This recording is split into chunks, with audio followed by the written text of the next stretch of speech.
Maaga nga pala ako nagising ngayong araw. Ito kasing isang tropa natin nagpatugtog nga pala dito nga pala sa may pintuan. Magising na nga pala din kami ng oras na ito, kaso nga lang ngayon hindi pa kami nabangon. Kaya naman pagkabangon ko nga pala nagdiretso nga pala agad ako dito sa likod nga pala ng kubo ko. Para nga pala ito nga palang tanim kong kalamansi, ayan madiligan muna. Opo, dito na nga pala kami natulog sa may kubo ko. Wala din kasi ditong natira. Kaya every time na may bisita nga pala ako ay dito ko na nga pala dinadala. Para naman kahit papano nga pala ay matirhan nga pala itong kubo ko. Yung mga bisita ko nga pala kanina nga pala ay bumili nga pala sila ng kape. Tapos ito nga palang isang tropa ko ay pumunta nga pala dun sa may para kunin nga pala ito nga palang bunga ng malunggay. Project daw kasi nila to sa school Sa kanila daw kasi wala daw siyang mahanap na ganito. Kaya naman nung nakita nga pala niya ito kagabi ay yung pupuntahan na nga lang pala daw niya kinabukasan. Syempre para happy lang. Pinagtimpla nga pala din kami ng dalawa ng kape. Para yun may magawa din daw sila. Wala daw kasi sila ditong magawa. Kaya nung may nakita nga palang isang bisita ko na solar ay kinuha nga pala niya. Para yun i-set up nga pala din daw niya ito. Dito nga pala niya naisipan ilagay sa pipintuan nga pala ng kubo. Kaso nga lang kahit anong lagay nga pala niya nalalaglag nga pala ang solar. Hanggang naisipan nga pala niya dito na nga lang pala ilagay sa may gate. Para naman mamayang gabi nga pala daw, ayun meron nga pala daw ditong ilaw.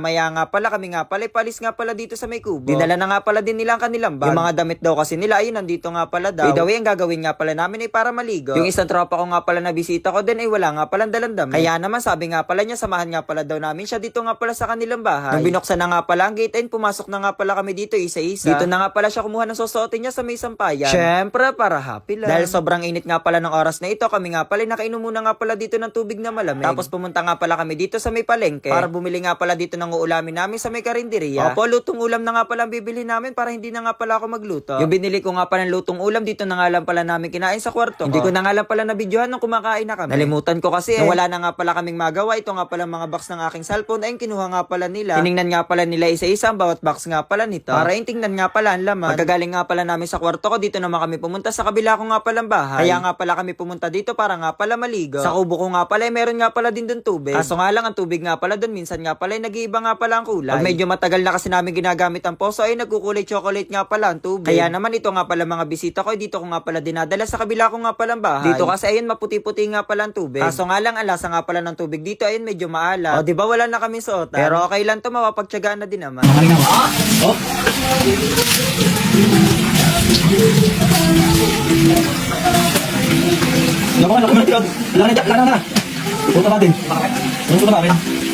Nung nakaligo na nga pala kami nga pala ay sumakay na nga pala ulit dito sa aking sasakyan. Para nga pala sila nga pala ay may gala ko muna. Dito nga pala namin naisipan gumala sa may Matabong Kay Beach. Pagdating nga pala namin dito ay bumaba na nga pala agad kami ng sasakyan. Tapos nang medyo malapit na nga pala kami dun sa may beach ay pinabalik nga pala kami. Yung dala daw kasi naming upuan ayun bawal nga pala daw doon. Ang dala nga pala naming upuan ay ito nga palang camping chair. Bawal nga pala daw to doon kaya binalik na nga pala namin dito sa aking sasakyan. Nung naibalik ko na nga pala ang camping chair kami nga pala ay bumalik na nga pala ulit dito sa may beach. Nung araw nga palang pumunta kami dito ay araw nga pala ng Sabado. Kaya naman medyo madami na nga pala din na nag-outing dito. Naglakad-lakad na nga lang pala kami dito sa may gilid nga pala ng dagat. Wala kasi kaming ibang mapuntahan dito Naisipan kasi namin kanina sana nga pala itatambay nga pala kami dito. Kaso nga lang pagdating namin dito ay naglakad lang kami na naglakad. Nung napagod na nga palang isang kasama ko kakalakad, sabi nga pala niya ipicturean daw siya dito. Para may pang-upload nga pala daw siya. By the way, nagbablog na nga pala din siya. Follow nyo na nga po pala din ang page niya. Ilalagay ko nga pala ang link dito nga pala sa may comment section. Dahil hapon na nga pala din ang oras na ito, medyo madami na nga pala din ang naliligo. Nung pauwi na nga pala sana kami, nakita nga pala namin si kuya na nagtitinda nga pala ng ice cream. Medyo kakaiba nga pala ang suot niya, tingnan nyo naman Kahit nga pala sobrang init ay nakapang-Amerikano pa rin siya. Syempre, para happy lang. Nung okay na nga pala ang ice cream ay binigay na nga pala ito sa akin. Pero sabi nga pala na isang kasama ko ay sa kanya muna nga pala daw. Kaya naman binigay ko na nga pala agad sa kanya. Tapos ang sumunod nga palang ice cream ay para nga pala sa akin. Dito na nga pala din namin kinain ng ice cream sa may tapat nga pala ni kuya. Medyo napapagod na daw kasi sila kalalakad Nung naubos na nga palang ice cream kami nga pala ay pauwi na nga pala din. Uuwi na nga pala sana kami kaso nga lang naisipan ko nga pala na igala pa nga pala din sila. Dito ko naman sila dinala sa may Lumanyaglian, Batangas. Dito nga pala pawala-wala nga pala ang signal. Kaya yan hindi nga pala kami makapag-cellphone dito. Puro kwentuhan at picture nga lang ang naganap dito Kaya naman ang location nga palang ito'y tamang-tama nga pala sa outing. Para yung puro kwentuhan, walang cellphone na. Para yung puro banding na din. Sobrang ganda nga pala din dito ng location. Tingnan nyo naman sobrang tahimik. Kaya itong mga kasama ko ay sobrang na-relax nga pala dito. Ito nga pala mga kasama ko ay nagpicturean na nga pala din dito. Yung sunset kasi ayun palubog na. Ari ka ba naman paglubog ng araw ayun pauwi na kami. Wala nga pala lutoan dun sa aking kubo. Kaya naman bago nga pala kami umuwi, kumain muna nga pala kami dito sa may palengke. Syempre, para happy lang. Pag uwi nga pala namin, nagkantahan naman kami dito sa likod nga pala ng kubo ko.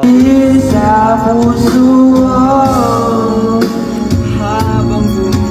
habang buhay ay ikaw lang at ako.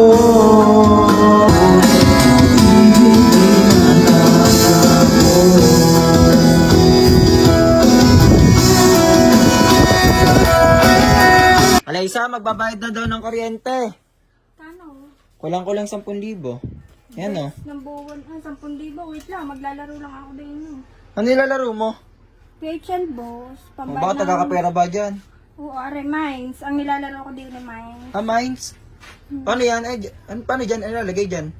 Di ko magkano tataya mo. Di tataya mo na ako ng 200. Tapos pindutin mo tong bet.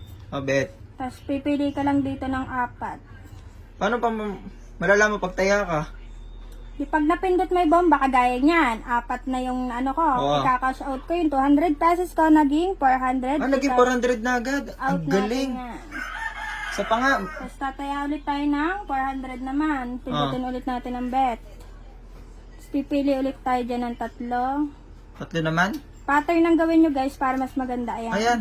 Yung 400 pesos ko naging 800 pesos. Ay, Edi, napakagaling. Paano yun may yan? I-withdraw. sa pag-withdraw, pipindutin nyo lang itong pulang are. Oo. Yan. Tapos, Yan, lalagay nyo dito yung, pwede Gcash dito guys ha.